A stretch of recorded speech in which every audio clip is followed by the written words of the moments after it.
আলেমকে আনা হলো, আলেমকে এনে আলেমের উপর নির্যাতন আরম্ভ হয়েছে। বলতে লাগলো কালেমা ছাড়তে হবে, নচেত তোমাকে বাঁচিয়ে রাখা হবে না। আলেম বললেন বাচ্চা শহীদ হতে রাজি আছি, কালেমা ছাড়তে রাজি নাই। করাত এনে আলেমের মাথা থেকে করাত দিয়ে চিরে চিরে দেহটাকে দ্বিখণ্ডিত করে দেওয়া হলো। আলেম বাতিলের কাছে মাথা নত করেন নাই, আলেম শহীদ হয়ে গিয়েছেন। মন্ত্রীকে ধরা হয়েছে, বলা হলো এই আলেমের মতো তোকেও মেরে ফেলা হবে। মন্ত্রীও বললেন যে আল্লাহর সম্মান পেয়েছি, প্রয়োজনে শহীদ হব, বাতিলের কাছে মাথা নত করতে রাজি নাই। তিনিও শহীদ হয়েছেন, বাতিলের কাছে মাথা নত করি নাই। আমরা তেমন মুসলমান হতে চাই, কখনো বাতিলের কাছে মাথা নত করতে চাই। বাদশাহ মহোদয় যে আল্লাহর উপর কালেমা পড়ে ঈমান এনে মুসলিম হয়েছি, মুমিন হয়েছি, ওই আল্লাহকে কোনোদিনও ছাড়তে পারবো না। প্রয়োজনে যুবকের মতো, প্রয়োজনে মন্ত্রীর মতো, আলেমের মতো নিজেদের জীবনটাও দিতে পারি, লা ইলাহা ইল্লাল্লাহর ব্যাপারে বাতিলের কাছে আপোষ করতে পারবো না। সাফ জানিয়ে দিল। ওই যে কুতিলা আসহাবুল উখদুদ যে পড়েছিলাম, মানে পরীক্ষা খননকারীদের উপর আল্লাহ লানত, এই শোনেন খেয়াল করে। এখন এই মুমিনদেরকে মারার জন্য বিশাল করে পরীক্ষা খনন করা হয়েছে, তাতে আগুন জ্বালানো হয়েছে। আন-নারি যাতিল ওয়াকুদ ইযহুম আলাইহা কুউদ ওয়া হুম আলা মা ইয়াফআলুনা বিল মুমিনিনা শুহুদ। আগুন জ্বালিয়ে জ্বালিয়ে ঈমান আনার অপরাধে একজন মুমিনদেরকে আগুনের মধ্যে পুড়িয়ে পুড়িয়ে শহীদ করতে লেগেছে। হাদিসের মধ্যে নবীজি সাহাবীদেরকে শোনান, প্রত্যেকেই শহীদ হতে লাগলেন। একজন মাকে আনা হলো, হাত্তা জাআত ইমরাআতুন ওয়া মা'আহা সাবিয়্যুন। মা এসেছেন, মায়ের কোলে দুধের বাচ্চা। বাচ্চাটির দিকে দেখে মা কান্না করতে লেগেছেন যে আল্লাহ, ঈমান এনেছি, শহীদ হতে চাই, কলিজার টুকরা সন্তানটাকে দেখে বড় কষ্ট হচ্ছে, তাকে আগুনে কি করে জাপ দিই। আল্লাহ রাব্বুল আলামিন ওই ছোট্ট বাচ্চার মুখে জবান জারি করে দিলেন। ছোট্ট বাচ্চাটিকে বলে, ইয়া উম্মাসবিরি ফাইন্নাকি আলাল হক। মা আমার, ঘাবড়ানোর কোনো সুযোগ নাই, তুমি হকের উপর আছো, আগুনে ঝাঁপ দিয়ে শহীদ হয়ে যাও।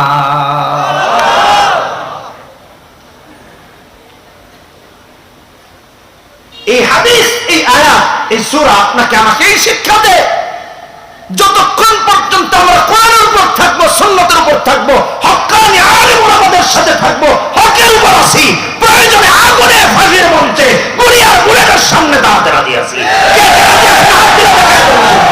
রাসূলুল্লাহ সাল্লাল্লাহু আলাইহি ওয়াসাল্লামের সুপারিশে আল্লাহ বিচার ব্যবস্থা কায়েম করবেন। জান্নাতীরা জান্নাতে যাবে, জাহান্নামীরা জাহান্নামে যাবে। আপনার আমার মতো মানুষগুলো নবীজির কাছে গিয়ে বলবো, ওগো নবীজি, আপনার উম্মত ছিলেন, একটু সুপারিশ করে জান্নাতে ঢোকান। যেদিন ভাই ভাইকে চিনবে না, বাবা তার সন্তানকে চিনবে না, বন্ধু তার বন্ধুকে চিনবে না, কেউ কাউকে চিনবে না, সেদিন নবী তার ভালোবাসার উম্মতদেরকে সুপারিশ করে করে আল্লাহর জান্নাতে ঢোকাবেন। কসম এজন্য করেছেন যে আমার কসম করা সৃষ্টিগুলোকে নিয়ে যদি তোমরা গবেষণা করো, তাহলে বুঝতে পারবা আমার আল্লাহর শক্তির বিশালতা কত বেশি, আমার ক্ষমতা কত বেশি, এটা বুঝতে পারবে। ওয়াস-সামাই যাতিল বুরুজ, তাই তাওয়াক্কুল আকাশের কসম করেছে। এটা কি আছে? 3-4 নম্বর আয়াত আল্লাহ বলেছে, আল্লাযী খালাকা সাবআ সামাওয়াতিন তিবাকা মা তারা ফি খালকির রহমান মিন তাফাউত ফারজি'ল বাসারা হাল তারা মিন ফুতুর ফারজি'ল বাসারা কাররাতাইন ইয়ানকালিব ইলাইকাল বাসারু খাসিআন ওয়া হুয়া হাসির।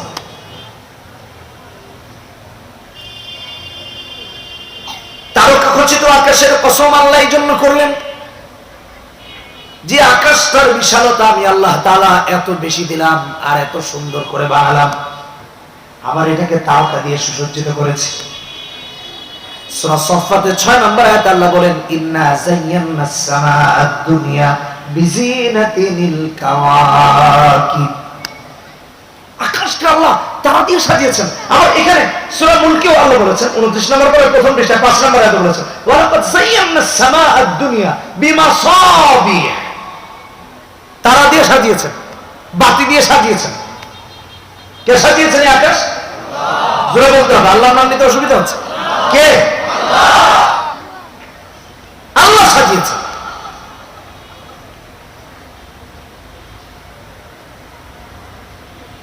তারকাখচিত আকাশের পছন্দ করেছেন, চ্যালেঞ্জ করেছেন মা তারা ফি খালকির রহমান মিন তাফাউত, আল্লাহর সৃষ্টি এই আকাশ সুবিশাল, একটা ত্রুটি দেখাও পারলে কেউ, না অতীতে কেউ পেরেছে, না কিয়ামত পর্যন্ত কেউ পারবে, কেউ পারবে। চ্যালেঞ্জ করেছেন।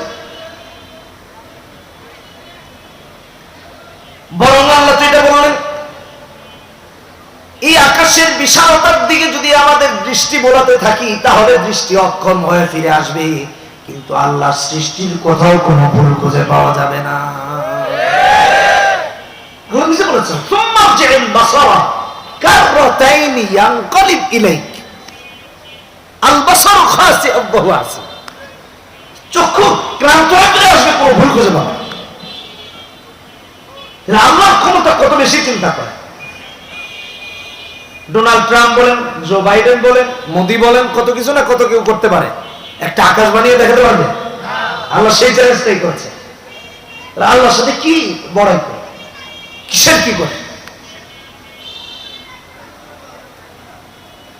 আল্লাহ আকাশের পছন্দ করেছে। আল্লাহ তাআলা আমাদেরকে এখান থেকে শিক্ষা নিয়ে আল্লাহর বড়ত্ব, মহত্ব, আল্লাহর রহমতের ব্যাপারে আমাদেরকে সঠিক শিক্ষা অর্জন করার তৌফিক দান। 2 নম্বর কসম করলেন ওয়াল ইয়াউমিল মাউউদ, আইয়ামুল কিয়ামত, কিয়ামত দিবসের কসম করেছে। কিয়ামত দিবসের কসম কেন করলেন? কিয়ামতটা কে ঘটাবে? নাকি পৃথিবীর কোন ক্ষমতাধর কেউ ঘটাবে? হ্যাঁ, বলে হুজুর রাশিয়া আমেরিকা এরা থাকতে আল্লাহ কেন ঘটাবে? না, আল্লাহ ঘটাবে। এই জন্য আল্লাহ কিয়ামতের কসম করেছেন, ওয়াল ইয়াউমুল মাউউদ আইয়ামুল কিয়ামা, কিয়ামত দিবসের কসম আল্লাহ করেছেন। মুহূর্তের মধ্যে সারা পৃথিবী তছনছ হয়ে যাবে। পৃথিবীর মানুষের ক্ষমতা কতটুকু বলেন? একটা অ্যাটম বোম, পারমাণবিক যাই মানো, কি আর হয়, জাপানে মেরেছে, কিন্তু মুহূর্তের মধ্যে পুরো পৃথিবী চূর্ণ বিচূর্ণ হয়ে যাওয়া, এই কাজ ঘটানোর দায়িত্ব একমাত্র কার? আল্লাহ। তিনি করবেন। বলতে দেরি হবে, হতে দেরি হবে। এই জন্য এই শক্তির অধিকারী কে? আল্লাহ। আল্লাহ এই জন্য কিয়ামত দিবসের কসম করেছেন। মানুষ তো এত দূর বলে ভূমিকম্প দেখলে কোন দিকে দৌড়াবে এটা টের পায় না, দৌড়ায় আর দৌড়ায়। আর ভূমিকম্পতেই বা কি হয়েছে? যাতে কিয়ামত হয় না, না কিয়ামতের চুল পরিমাণ কিছু পাওয়া যায়, কিছুই না, তাতেই আমরা ভীত সন্ত্রস্ত হয়ে ভাগি। তাহলে কিয়ামতের ভয়াবহতা কত মারাত্মক! যেদিন সূর্য আলোহীন হয়ে যাবে, চাঁদ আলোহীন হয়ে যাবে, আকাশ চূর্ণ বিচূর্ণ হয়ে যাবে, পাহাড়, সাগর, সমুদ্র সব তুলার মতো উঠতে থাকবে, সেই আল্লাহর ক্ষমতা কত বেশি চিন্তা করে। ইযা সামাউ ফাতারাত ওয়া ইযাল কাওয়াকিবু ইনতাসারাত ওয়া ইযাল বিহারু ফুজ্জিরাত। আবার সূরা তাকবীরে বলেছেন ইযা শামসু কুব্বিরাত ওয়া ইযান নুজুমু কাদারাত ওয়া ইযাল জিবালু সুয়িরাত ওয়া ইযাল ইশারু উত্তিরাত। এই সব কর্মযজ্ঞ ঘটানোর মালিক কে? আল্লাহ। আমি সংক্ষেপে বলতেছি, সময় আল্লাহ শক্তি কেমন আরেকটা আয়াত দিব, 17 নম্বর পারা 10 নম্বর পৃষ্ঠা 104 নম্বর আয়াত। আল্লাহ বলছেন ইয়াউমা নাতুমিস সামাআ কাতাইয়িস সিজিল্লি লিল কুতুব। একটা মানুষ যেভাবে কাগজকে হাতের মুঠোয় নিতে একটু কষ্ট হয় না, এই পুরো পৃথিবী, আকাশ বাতাস, ভূমণ্ডল, নবমণ্ডল যা আছে, আল্লাহ চাইলে মুহূর্তের মধ্যে তার হাতের কুদরতি মুঠায় নিয়ে নিতে পারে। এই ক্ষমতা কার? সেটা কিয়ামতের দিন আল্লাহ দেখাবেন। কিয়ামত সংঘটিত হওয়ার মাধ্যমে আপনি আর আমি জানতে পারবো। আর কোরআনে তো আল্লাহ আগাম বলেই দিয়েছেন, কোরআনে তো আল্লাহ বলেছেন অসংখ্য জায়গায়। কোরআনে একটা সূরা আছে আল কিয়ামা, লা উকসিমু বিয়াউমিল কিয়ামা ওয়া লা উকসিমু বিন নাফসিল লাওয়ামা আয়াহসাবুল ইনসানু আল্লান নাজমা'a ইযামা। সূরা অতএব কিয়ামতকে বিশ্বাস না করা মানুষগুলো বেঈমান, ঈমানদার না। এটা তো গেল একটা। তাফসীর রুহুল বায়ান এসেছে, ইমাম কুরতুবী আলাইহি রাহমাতুল্লাহ উল্লেখ করেন যে আল্লাহ কিয়ামত দিবসের কসম করেছেন, তার মানে কিয়ামতের তিনটা বিশেষ মুহূর্তের কসম করেছেন। একটা হলো যে আল্লাহর এত শক্তি, যিনি মুহূর্তে চাইলে সবকিছু তার কুদরতি হাতের মুঠোয় নিতে পারেন। সূরা আম্বিয়া 104 নম্বর 17 নম্বর পারা 10 নম্বর পৃষ্ঠায়। দুই নম্বর যে বিষয়ে কসম আল্লাহ করেছেন ওয়াল ইয়াউমিল মাউউদ দিয়ে, সেটা হলো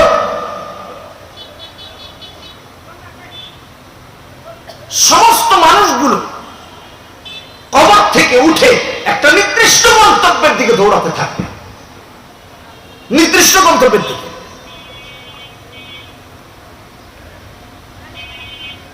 আল্লাহ তাআলা এই কথাটা সূরা আবাসার মধ্যে সুন্দর করে বলে দিয়েছেন 34, 35, 36, 37 নম্বর আয়াতে, ইয়াউমা ইয়াফিরুল মারউ মিন আখি ওয়া উম্মিহি ওয়া আবিহি ওয়া সাহিবাতিহি ওয়া বানিহি। কবর থেকে বের হয়ে নির্দিষ্ট গন্তব্যের দিকে দৌড়াবে। বাবা তার ছেলে মেয়েকে চিনবে না, মাও চিনবে না, ছেলে আর মেয়েরা বাবা মাকে চিনবে না, বন্ধু তার বন্ধুকে চিনবে না, ভাই তার ভাইকে চিনবে না। এমন ভয়াবহ অবস্থা হবে। কোন দিকে দৌড়াবে আল্লাহ তাও বলেছেন সূরা মাআরিজ 43 নম্বর আয়াত, ইয়াউমা ইয়াখরুজুনা মিনাল আজদাথি সিরাআন কাআন্নাহুম ইলা নুসুবিন ইউফিদুন। নির্দিষ্ট গন্তব্যের দিকে দৌড়াবে, কেউ কারোর দিকে তাকানোর কোনো সুযোগ নাই। এমন ভয়াবহ অবস্থা হবে কিয়ামতের। আল্লাহ কসম করেছেন, এই ভয়াবহ মুহূর্তের কসম করেছেন।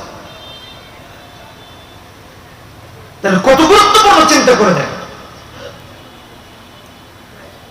আরেকটা সময়ের কসম আল্লাহ করেছেন ওয়াল ইয়াউমিল মাউউদ দিয়ে। তিনটা বলেছিলাম, দুটা গেল, আরেকটা আছে। সমস্ত মানুষগুলো এক এক করে সবার কাছে যেতে থাকবে, নবীদের কাছে। সর্বশেষ মুহাম্মদুর রাসূলুল্লাহ সাল্লাল্লাহু আলাইহি ওয়াসাল্লামের সুপারিশে আল্লাহ বিচার ব্যবস্থা কায়েম করবেন। জান্নাতীরা জান্নাতে যাবে, জাহান্নামীরা জাহান্নামে যাবে। আপনার আমার মতো মানুষগুলো নবীজির কাছে গিয়ে বলবো, ওগো নবীজি, আপনার উম্মত ছিলেন, একটু সুপারিশ করে জান্নাতে ঢোকান। যেদিন ভাই ভাইকে চিনবে না, বাবা তার সন্তানকে চিনবে না, বন্ধু তার বন্ধুকে চিনবে না, কেউ কাউকে চিনবে না, সেদিন নবী তার ভালোবাসার উম্মতদেরকে সুপারিশ করে করে আল্লাহর জান্নাতে ঢোকাবে।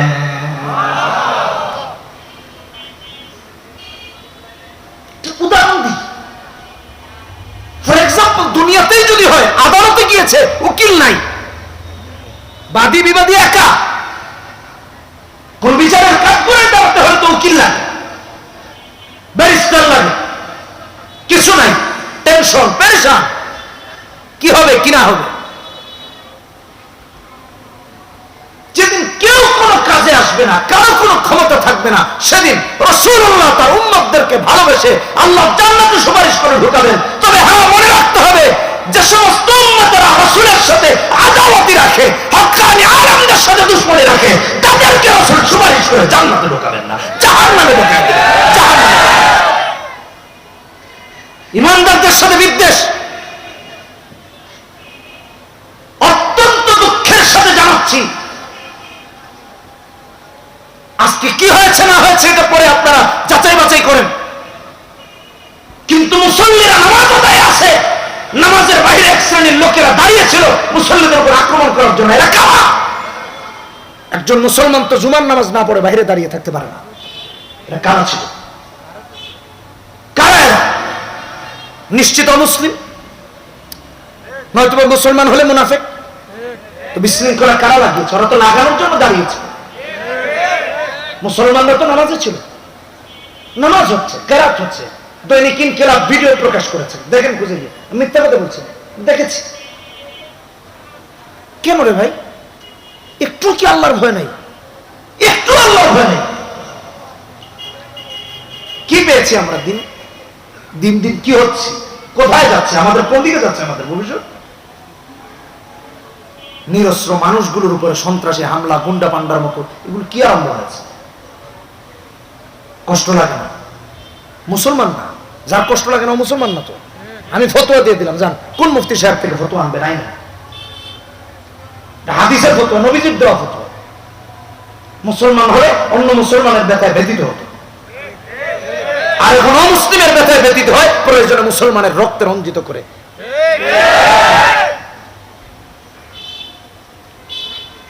আল্লাহকে ভয় করেন। হ্যাঁ, যারা আজকে দাড়ি দেখলে, টুপি দেখলে বিদ্বেষ লালন করে, আল্লাহর কসম রসুল এদেরকে জাহান্নামে ঢোকাবে সুপারিশ করে করে, বলে ওরা জাহান্নামে ঢোকাবে।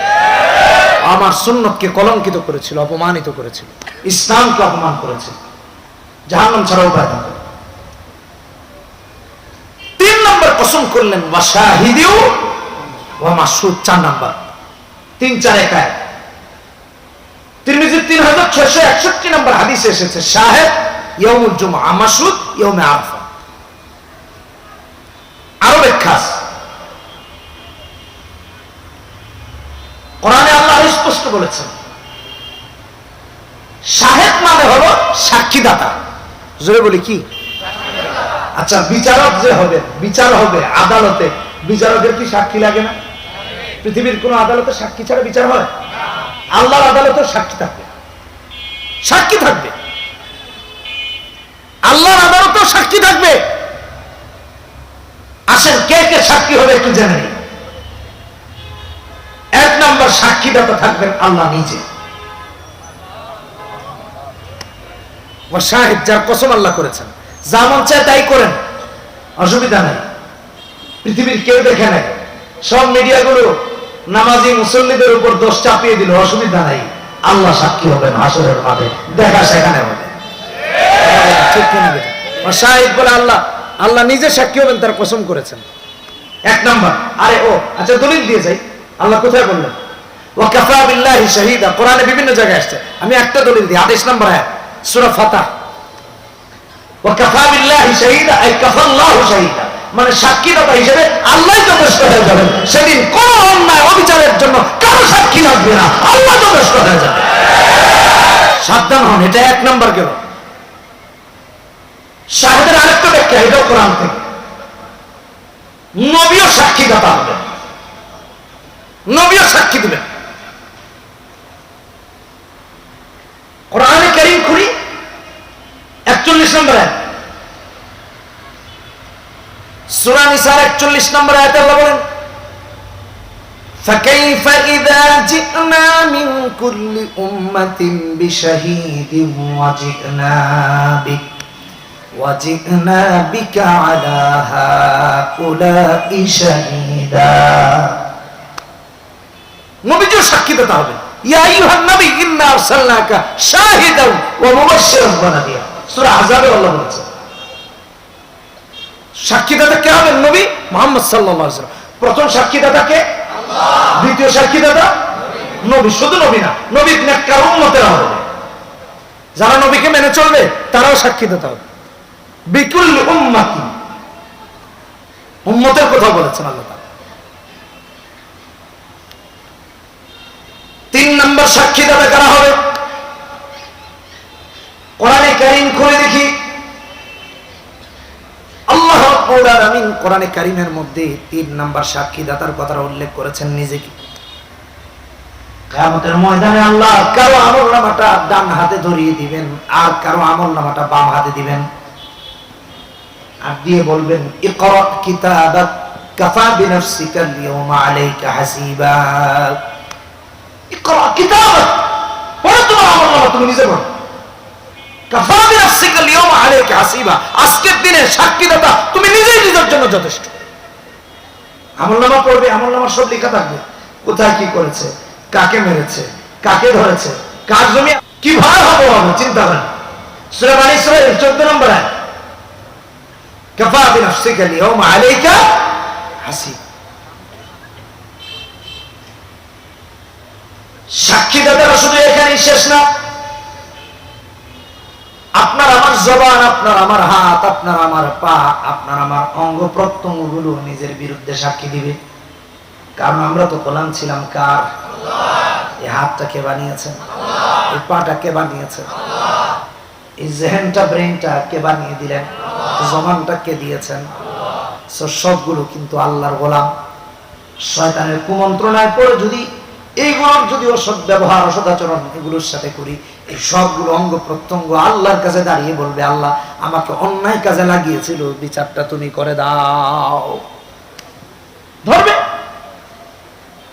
আরে ভাই বানিয়ে বলতেছে না, কোরআনে কারীমের আয়াত, সূরা নূর 24 নম্বর আয়াত। আল্লাহ রাব্বুল আলামিন বলেন, ইয়াউমা তাশহাদু আলাইহিম আলসিনাতুহুম ওয়া আইদিহিম ওয়া আরজুলুহুম বিমা কানু ইয়ামালুন। ইহাতেই পাই জবান সব সাক্ষী দিবে যে আল্লাহ আমাকে দিয়ে গালি দেওয়াছে, আমাকে দিয়ে অসৎ ব্যবহার করেছে, আমাকে দিয়ে অন্যায় কাজে লাগিয়েছে, সব সাক্ষী দাও। আল্লাহর কাছে বিচারের কাজ করে দাও, কোনো সুযোগ থাকবে না বাঁচা। ইয়াউমা তাশহাদু আলাইহিম আলসিনাতুহুম ওয়া আইদিহিম ওয়া আরজুলুহুম বিমা কানু ইয়ামালুন। অতএব আমি তো ঈমানদারদেরকে এই কথা বলতে চাই, ঈমানদারদের তো ঈমান হবে এমন, দুনিয়ার আদালতে যদি আমাদের বিচার না হয়, দুনিয়ার আদালতে যদি ইনসাফের বিচার আমরা না পাই, অসুবিধা নাই, বিচার আল্লাহ করবেন, আল্লাহ সাক্ষীদাতা হবেন, নবী সাক্ষীদাতা হবেন, নিজে নিজের বিরুদ্ধে সাক্ষীদাতা হবে, নিজের অঙ্গ প্রত্যঙ্গ নিজের বিরুদ্ধে সাক্ষীদাতা হবে। সেই কিয়ামতের ময়দানে কারো প্রতি বেইনসাফি করা হবে। অতএব আল্লাহ বিচারের অপেক্ষায় রইলাম। কথা বলেন ঠিক কিনা? কোরআনে কারীমে আল্লাহ তাআলা স্পষ্ট বলেছেন, এতবার কসম করে আল্লাহ তাআলা তারপর একটা কিচ্ছা শোনাচ্ছেন। কুতিলা আসহাবুল উখদুদ, পরীক্ষা খননকারীদের উপর অভিসম্পাত। না আই নয় না আসহাবুল উখদুদ, বুঝেনি নেই। পরীক্ষা খননকারী কারা? কারা পরীক্ষা খনন করেছে এটা বুঝতে হলে প্রথমত এই আয়াতগুলো দিয়ে বোঝা যাবে। দ্বিতীয়ত এই আয়াতের ব্যাখ্যা যদি আরেকটা হাদিস দিয়ে করি, ৭৭০৩ নম্বর হাদিস, মুসলিম শরীফের একটা বিশাল হাদিস, এটা দিয়ে করি তাহলে আয় ভালো নবীজির ব্যাখ্যাটা শোনাই। নবীজি সাহাবীদেরকে শোনাচ্ছেন, পূর্বের জামানায় এক বাদশা ছিল। কি ছিল? বাদশা ছিল জানেন, শুধু জানেন না, নিজেকে রব বানিয়েছে, নিজে নাকি রব। নাউজুবিল্লাহ। আমি খাওয়াই, আমি সবকিছু করি, আমি রব, আর কোন রব মানা যাবে না। ফেরাউন এমন করেছিল, ঠিক কিনা বেটি? ফাকালা আনা রাব্বুকুমুল আ'লা। আল্লাহ কয় তোর টাইম শেষ। সূরা নাজিআত 24 নম্বর আয়াত। যাই হোক, নিজেকে বাদশা রব দাবি করেছে। তো ওই বাদশা জাদু করছিল। আগের জামানায় রাজা বাদশারা নিজের ক্ষমতা টিকানোর জন্য জাদুঘর পালতো, আর এই জামানায় রাজা বাদশারা গুন্ডা পান্ডা পালে, যার প্রমাণ সারা দেশে অভাব নাই, যেখানে সেখানে মারামারি, অস্ত্র হাতে হাতে। আমাদের এই তো পাশে মিরপুরে দেখলাম একজন চাঁদার জন্য গুলি করে মেরে ফেলছে, এই তো কালকের নিউজ। বন্দুক টন্দুক কি এত সস্তা হয়ে গেল রে ভাই? এরকম যদি হাতে হাতে অস্ত্র চলে যায় তো দেশ ঠিক থাকবে কিভাবে? দেশ তো অশান্ত হবে। আল্লাহ হেদায়েত দান করুন। বুঝার জন্য বলতেছি, কুতিলা আসহাবুল উখদুদ। তো এক বাচ্চা ছিল, বাচ্চা জাদুঘর পালত। জাদুকররা ভবিষ্যৎবাণী করতো যে বাচ্চা আর 3 বছর আপনার ক্ষমতা আছে, 3 বছর পর একটা ধাক্কা যাবে, ওই ধাক্কাটা মোকাবেলা টোকাবেলা নাউজুবিল্লাহ এগুলো বিশ্বাস করে তো জায়েজ নেই। কথা বলেন ঠিক কিনা? এ দেখবেন রাস্তার মধ্যে টিয়া পাখি নিয়ে বসে, হ্যাঁ, চিঠি উঠায় কয় আপনার তো অবস্থা খুব খারাপ, বুঝলেন না, চিঠি পড়ে। আল্লাহ মানুষকে বানালেন আশরাফুল মাখলুকাত, ওই গাধা টিয়ার উপর ইক্তেদা করল। কোথায় মানুষ আর কোথায় একটা প্রাণী, চিন্তা করেন, বোঝার জন্য বলতেছি আর কি। এর চেয়ে আর আহাম্মক কেউ আছে? আল্লাহ হেদায়েত দান। এগুলোতে বিশ্বাস করা জায়েজ নাই। তারপর হাত দেখায় কই ভাই এই যে এদিক দিয়ে গিয়ে এদিক দিয়ে এক রাখা, বিয়া করবেন একটা খুলনা, আর এদিক দিয়ে একটা গেছে একটা ময়মনসিংহ আছে, আর এদিক দিয়ে একটা আছে এটা ঢাকায়। বেচারার গেছে মেজাজ খারাপ হয়ে গেছে, বিয়া করছি বউরে এত ভালোবাসি, আমার এই বউরি দিয়ে তো আমার ঠিক আছে আলহামদুলিল্লাহ, অসুবিধা নেই। ও দেখি আরো 2টা লাগাইছে, মারছে থাপ্পড় কানের নিচে, উল্টায় পুল্টায় পড়ছে। কয় ভাই মারলেন কেন? কই বেটা আমার হাত দেখে বিয়া কয়টা করবো এটা চিন্তা করছো, মাগা থাপ্পড় যে খাইবা তোমার হাতটা দেখে আসলে তো বুঝতাম। বাস্তবতা এমন হয়ে গেছে। তো এইগুলো তো বিশ্বাস করা জায়েজ না, এত তো সমাজ চলছে এগুলোর উপর। নাউজুবিল্লাহ বলি, জোরে বলি নাউজুবিল্লাহ, এগুলো মারা যাবে। তো ওই বাচ্চা জাদুকর ছিল, জাদুকর এসে বলছে বাচ্চা মহোদয় কখন কি হয় না হয়, আমি কখন মরে যাই তো আপনার রাজ্য দেখে রাখবে কে, বা আপনাকে কে হেল্প করবে? তো এক কাজ করেন, বলে কি বলছে সারা দেশ থেকে যাচাই করে বাছাই করে একটা ব্রিলিয়েন্ট মেধাবী একটা ছেলে এনে দেন, আমি তাকে জাদু শিখিয়ে দিই। বুদ্ধি তো খারাপ না, আমি মরে গেলে আপনার রাজ্য কে দেখে রাখবে? আচ্ছা ঠিক আছে, এটা তো ভালো বুদ্ধি দিয়েছ। সারা দেশ থেকে যাচাই করে বাছাই করে একটা মেধাবী ছেলে এনে বাচ্চার কাছে উপস্থাপন করা হলো, বাচ্চা মহোদয় এর চেয়ে আর ব্রিলিয়েন্ট ছেলে এই দেশে নাই, সব থেকে বাছাই করে এনেছে। বাচ্চা তাকে বললো তুমি জাদুঘরের কাছে যাবা, প্রতিদিন গিয়ে জাদু শিখবা। তো বলছে ঠিক আছে বাচ্চা মহোদয় আমি জাদু শিখবো। ছেলেটা প্রতিদিন ওই রাজার বাদশার তথা নাউজুবিল্লাহ তাদের রব, তার কথা মেনে জাদুঘরের কাছে যায় জাদু শিখতে, আবার সন্ধ্যা হলে বাড়ি ফিরে। এটা তার ডিউটি। আর তার ডিউটিটা কে দিয়েছে? বাদশা। আরম্ভ যাতায়াতের পথে ঈসা আলাইহিস সালাতু ওয়াস সালামের অনুসারী এক রাহেবের বাড়ি পড়ে, এক আলেমের বাড়ি পড়ে। তো প্রায় যাতায়াতের সময় বাড়িতে ঢুকে। একদিন আলেম তাকে জিজ্ঞেস করেন তুমি প্রতিদিন ওই দিকে কোথায় যাও, আবার যথারীতি দেখি ফিরে আসো, যাও কই বলো তো দেখি। ছেলেটা বলে হুজুর বাদশা আমাকে দায়িত্ব দিয়েছে জাদুকরের কাছে জাদু শেখার জন্য। বলে তিনি তো আমাদের রব, না মানলে করতাম থাকবে না। আলেম ডাক দিয়ে বলেন বাদশা কোনদিন রব হতে পারে না, বরং রব তো হলেন এক আল্লাহ, লা ইলাহা ইল্লাল্লাহ। ঈসা রূহুল্লাহ, ওই তো ঈসা আলাইহিস সালামের অনুসারী ছিলেন, যে আল্লাহ ছাড়া আর কোনো রব হতে পারে। আলেম ছেলেকে কালেমার দাওয়াত দিয়েছেন যে তুমিও লা ইলাহা ইল্লাল্লাহ বলে মুসলমান হয়ে যাও। ছেলেটা ব্রিলিয়েন্ট, মেধাবী, কথা ভালো লেগেছে, বুঝে হোক না বুঝে হোক কালেমা পড়ে মুসলমান হয়ে গেছে। এত আস্তে সুবহানাল্লাহ, কালেমা পড়ে অলরেডি মুসলমান হয়ে গেছে। আলেম এবার তাকে বলেন শোনো, ঈমান আনার পর একজন মুসলমানের জন্য সব থেকে বড় দায়িত্ব হলো ইলম। এখন থেকে তুমি প্রতিদিন জাদুঘরের বাড়ি যাওয়া আসার সময় আমার বাড়িতে দিন শেখার উদ্দেশ্যে আসবে, আমি তোমাকে দিন শেখাবো। ঈমান তো এনেছে, আমল শেখাতে হবে। ছেলেটি প্রতিদিন যাওয়া আসার পথে আলেমের বাড়ি যেতে আরম্ভ করেছে। একদিন যাওয়ার সময় দেখে রাস্তার মধ্যে বিশাল গন্ডগোল, দাব্বাতিন আযীমাতিন হাদিসে এসেছে, ভয়ঙ্কর একটা প্রাণী। মানুষ তো এভাবে চলাচল করছে, এটা বোঝার জন্য বলছি। মাঝখানে এটা থাকলে ওই পারে কিছু মানুষ আটকা পড়ে আছে, এবারেও মানুষ আটকা পড়ে আছে। এপারে ওদিকে যেতে পারে না, এদিকে যেতে পারে। সব মানুষ দাঁড়ান।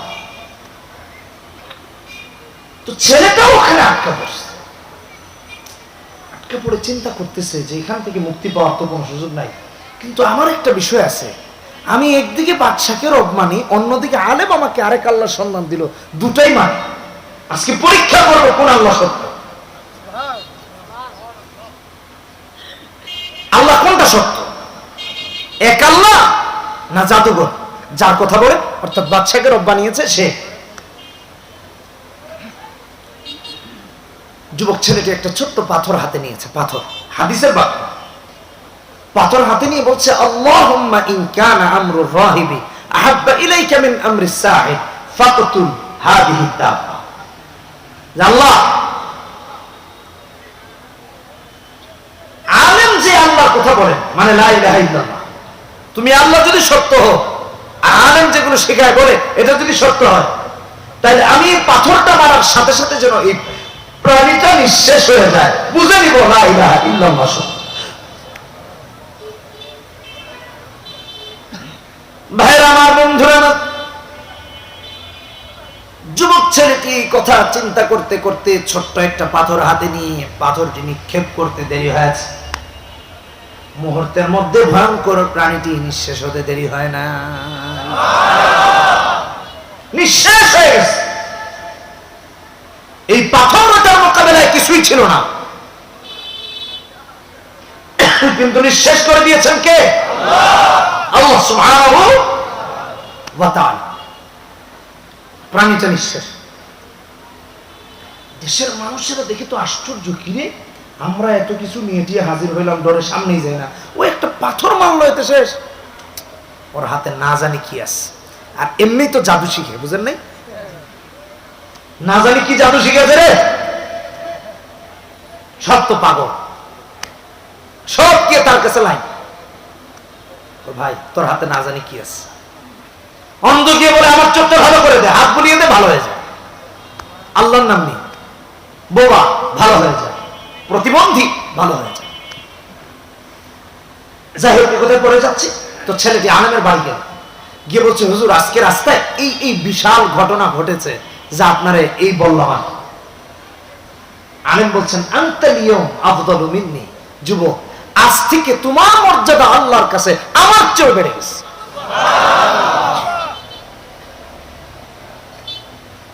তবে যুবকরে সাবধানে থাকতে হবে, এখন থেকে তোমার উপর ইমানি পরীক্ষা একের পর এক আসবে, কিন্তু খবরদার আমার কথা বলা যাবে না, কারণ হলো আমি আরো দাওয়াত দিতে হবে, মানুষকে দিনের পথে আনতে হবে, তাই আমার সম্মান দিবা না। বললো ঠিক আছে হুজুর, দিব না। ছেলেটির কাছে সারা দেশের মানুষগুলো যেতে আরম্ভ করলো, কারো চোখে সমস্যা, কারো পায়ে, কারো হাতে। যুবকের কাছে গিয়ে বলে ভালো করে দাও। যুবক বলে লা আশফি আহাদান ইন্নামা ইয়াশফি আল্লাহ, আমি ভালো করে দেই না, বরং ভালো তো করে দেন আমার আল্লাহ। ওই দেশের যে বাদশা, যারা কি নিজেকে রব দাবি করেছে, তার একজন ক্যাবিনেট মেম্বার তথা একজন মন্ত্রী ছিল, যে অন্ধ, চোখে দেখে না, বাকি বুদ্ধি শুদ্ধি ভালো হওয়ার কারণে বাচ্চাটাকে মন্ত্রী বানিয়ে রেখেছে।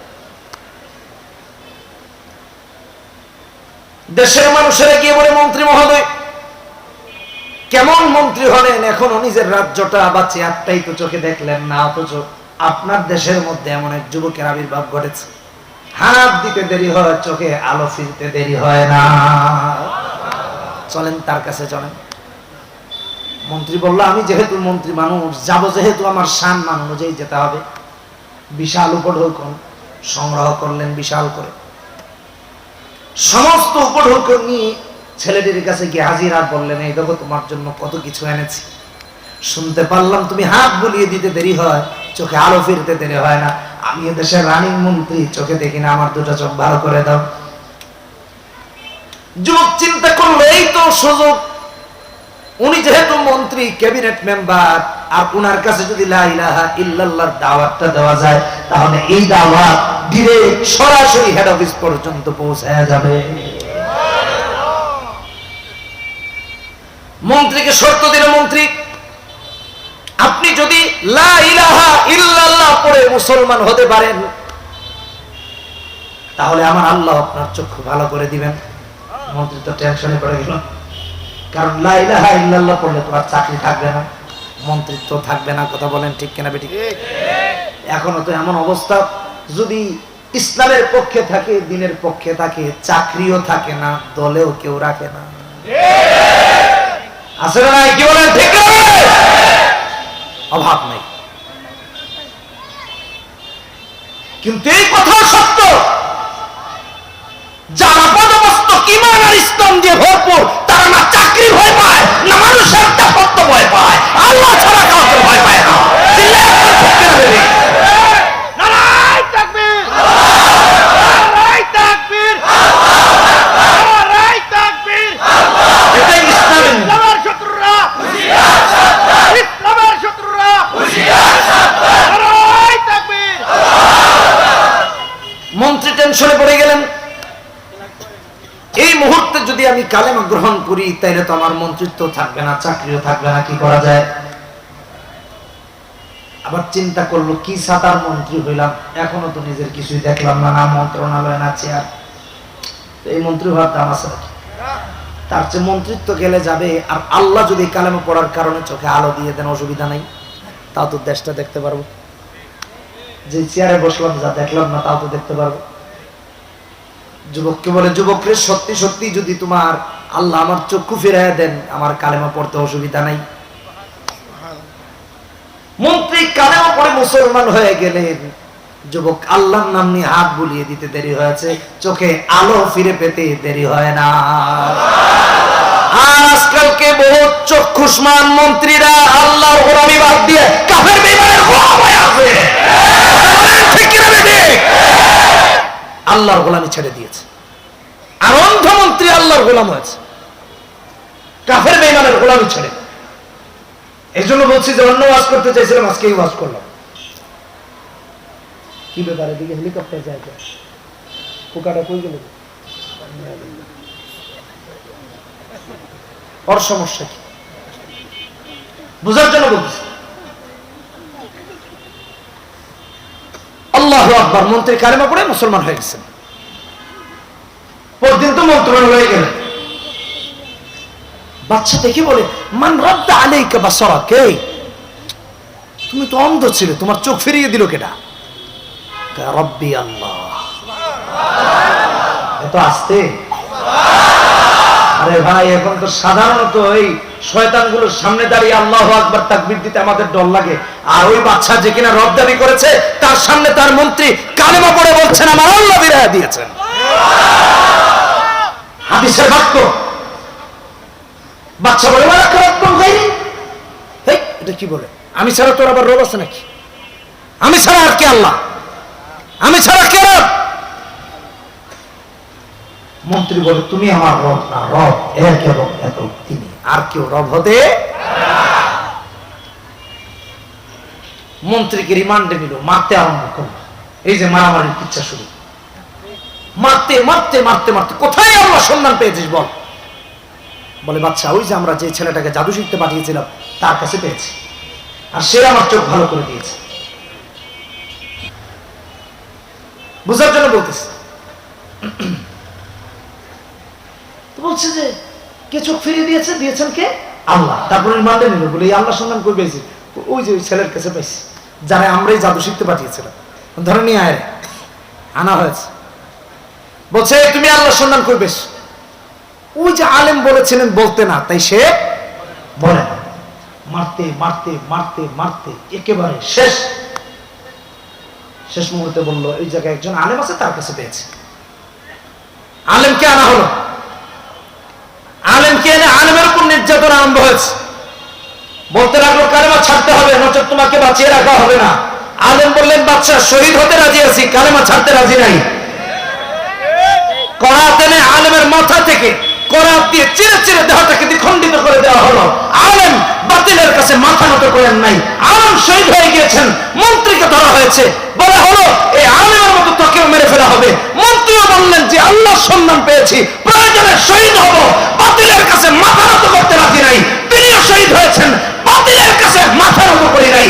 আমরাও কেমন মুসলমান হতে চাই, কখনো বাতিলের কাছে মাথা নত করি নাই।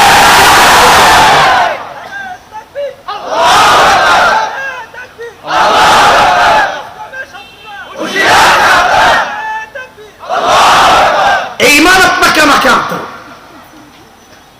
আলেমকে হত্যা করা হলো, শহীদ হলেন, মন্ত্রীকেও মেরে ফেলা হলো, তিনিও শাহাদাত বরণ করলেন। বাকি রইল কে? মাশাআল্লাহ, এই যে দুই একজন বুঝছে, যুবকটা বাকি আছে। বাচ্চা তাকে নিয়ে বিব্রত।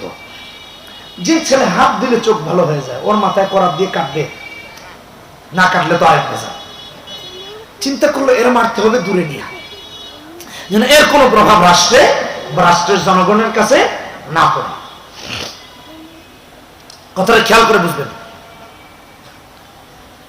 বাচ্চা বিশাল বাহিনী গঠন করে তাকে দিয়ে পাঠালো পাহাড়ের উপরে, বলে যাও দেশের সব থেকে উঁচু পাহাড়ে নিয়ে ওখান থেকে তাকে মেরে ফেলবা। তুমি মারার আগে বলবা যেন আমাকে রব মানে, আমাকে রব না মানলে ওখান থেকে ধাক্কা দিয়ে মেরে ফেলবা। আর যদি রব মানে ফিরিয়ে নিয়ে আসবো, অসুবিধা নেই। নিয়ে গেল পাহাড়ে, নিয়ে গিয়ে বলছে এই ছেলে তুমি যদি বাচ্চাকে রব মানো তাহলে তোমাকে ফিরিয়ে নিয়ে যাবো, নচেত দেখো কত উঁচু পাহাড়ে উঠছো, এখান থেকে ফেললে কিন্তু আর বাঁচবা না, লাশ হবে। হাদিসের বাক্য। যুবক বলে আল্লাহুম্মা কফিনিহিম বিমা শি, আল্লাহ আমাকে মারতে আনছে, তুমি কি করবা করো।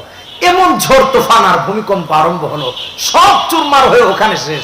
যুবক হেঁটে হেঁটে বাচ্চার দরবারে এসে আছে। বাচ্চা দেখে বলে আর তুমি এখানে, তো আমার বাহিনী কই? কই কাফানিহিমুল্লাহ, ওদের জন্য আমার আল্লাহ যথেষ্ট হয়ে গেছে। কই আবার সেই আল্লাহ আরো শক্তিশালী বাহিনী গঠন করেছে। করার পর আবার কই না এর পাহাড়ে মারা যাবে না, তাহলে সমুদ্রে নিয়ে যা, একেবারে গভীর সমুদ্রে নিয়ে মারবে। নিয়ে যাওয়া হলো গভীর সমুদ্রের দেশে। শর্ত এটাই ছিল যে কালেমা যদি বাদ দিতে পারে, আল্লাহকে বাদ দিতে পারে, তাহলে ফিরে নিয়ে এসো, আমাকে রব মানলে, আর আমাকে না মানলে ওখানে মেরে আসবে। বলে ঠিক আছে, নিয়ে গিয়েছে। নিয়ে যাওয়ার পর আবার বলছে যে তুমি যদি আল্লাহকে রব মেনেই থাকতে চাও তাহলে তোমাকে এখানে মেরে ফেলা হবে, মাছের খাবার হবে, লাশও কেউ পাবে না খুঁজে। এই গভীর সমুদ্রে নিয়ে এসেছে। যুবক আবার বলে আল্লাহুম্মা কফিনিহিম বিমা শি, হাদিসের বাক্য। বলতে দেরি, কিসের যুদ্ধ, জাহাজ টাহাজ, কিসের বাহিনী, সব ডুবে ডাবে শেষ। যুবক পানির উপর দিয়ে হেঁটে হেঁটে বাচ্চার দরবারে আবার এসে হাজির। বাদশা বলছে আবার তুমি এখানে, তোমার আমার বাহিনী কই? কই কাফানিহিমুল্লাহ, ওদের জন্য আমার আল্লাহ যথেষ্ট হয়ে গেছে। কাফানিহিমুল্লাহ, আল্লাহ যথেষ্ট হয়ে গেছে। আচ্ছা চিন্তা করলো, আচ্ছা তোমাকে কি মারতে পারবো না?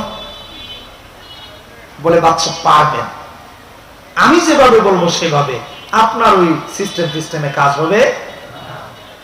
বলছে কিভাবে? বলছে আমার তীর আমার ধনুক দিয়ে মারতে হবে, বিশাল একটা মঞ্চ বানাতে হবে, সেই মঞ্চে আমাকে উঠাতে হবে, সারা দেশের মানুষকে সেখানে দাওয়াত দিয়ে হাজির রাখতে হবে, একজনও ঘরে বাড়িতে থাকা যাবে না।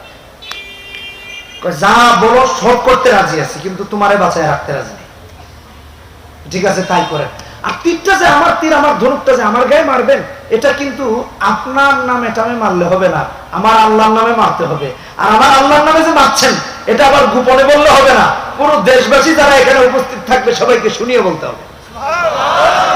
কই যাও তাও করবো, কিন্তু মারতে চাই। ক্ষমতার লোভ এমন, কাকে মারবে কাকে কি করবে এটা পরোয়া করে না, আমার ক্ষমতা থাকলেই হয়। এটা এটা আজকের কথা না, এটা 1450 বছর আগের কথা। এটা হাদিস, কারো দেখার দরকার লাগলে আইসেন, আমি মুসলিম শরীফে দেখাই দিব না। আমার কাছে সফটওয়্যার আছে, মোবাইলে হাদিসটা আছে, আর হাদিস নাম্বার বলেই তো দিয়েছি, 7703 নম্বর হাদিস মুসলিম শরীফের। সো আপনারাও জানেন। অতএব কারো এটাতে ভুল বোঝাবুঝির কোনো কারণ নাই যে হুজুর কারে বলতেছে, না আমি হাদিস বলতেছি, কান খাড়া করে শোনেন। 1450 বছর আগের ঘটনা শোনাইতেছি, যে 1400 বছর আগের ঘটনার সাথে ওই সময়ের শয়তানগুলোর মিল আছে, এই সময়ের শয়তানদেরও মিল আছে। এটা বোঝানোর জন্য এই ওয়াজ করতেছে। বিশাল সমাবেশের আয়োজন করা হয়েছে। সবাইকে দেশের এখানে হাজির করা হয়েছে। সবাইকে হাজির করার পর তার কথা অনুযায়ী তার তীর তার ধনুক নিয়ে যুবককে মারবে।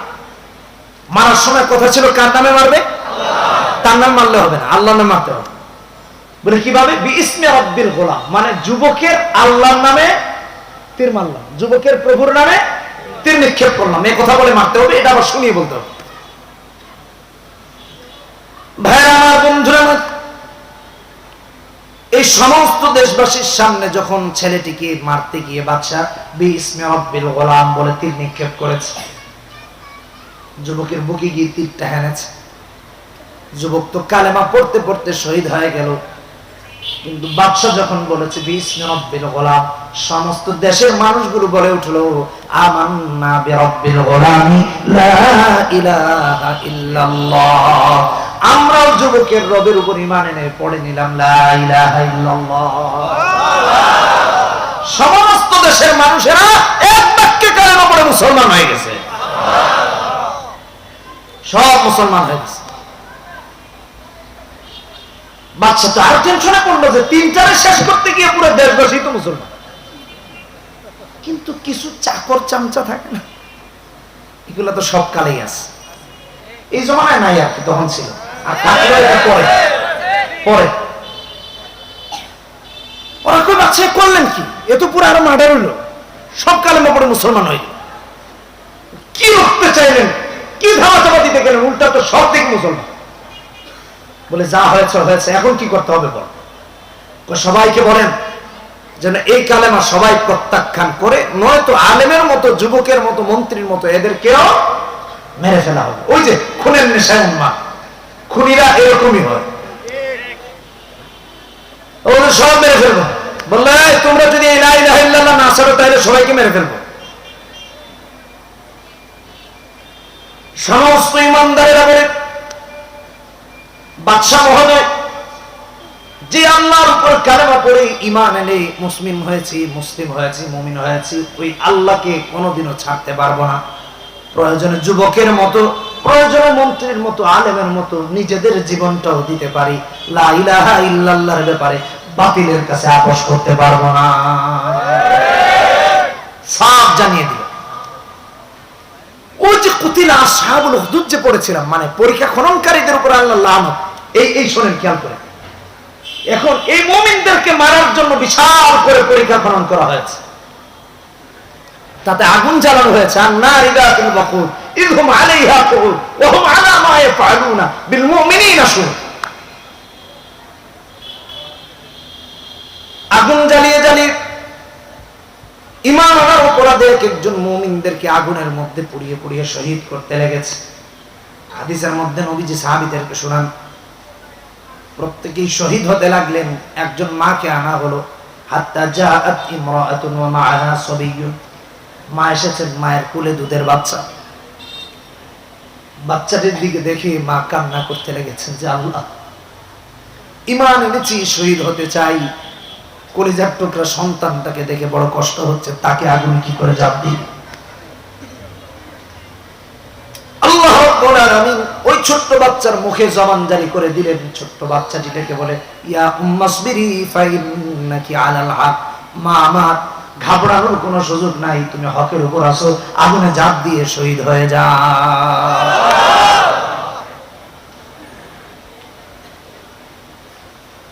এই হাদিস, এই আয়াত, এই সূরা আপনাকে আমাকে এই শিক্ষা দেয়, যতক্ষণ পর্যন্ত আমরা কোরআনের উপর থাকবো, সুন্নতের উপর থাকবো, হক্কানি আলেম ওলামাদের সাথে থাকবো, হকের উপর আছি, প্রয়োজনে আগুনে ফাঁসির মঞ্চে গুলিয়ার বুলেটের সামনে দাঁড়াতে রাজি আছি।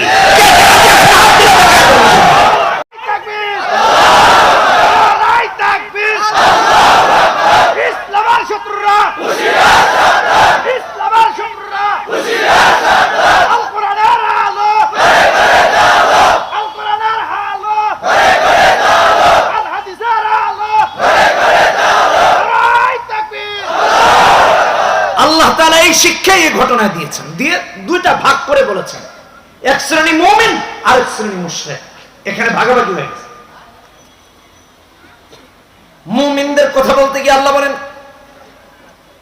যারা মুমিন তারা তো অনন্তশীল কালের জন্য জান্নাতি। আর যারা বেঈমান তাদের কথা বলেছেন ইন্না বাতশা রাব্বিকা লাশাদীদ।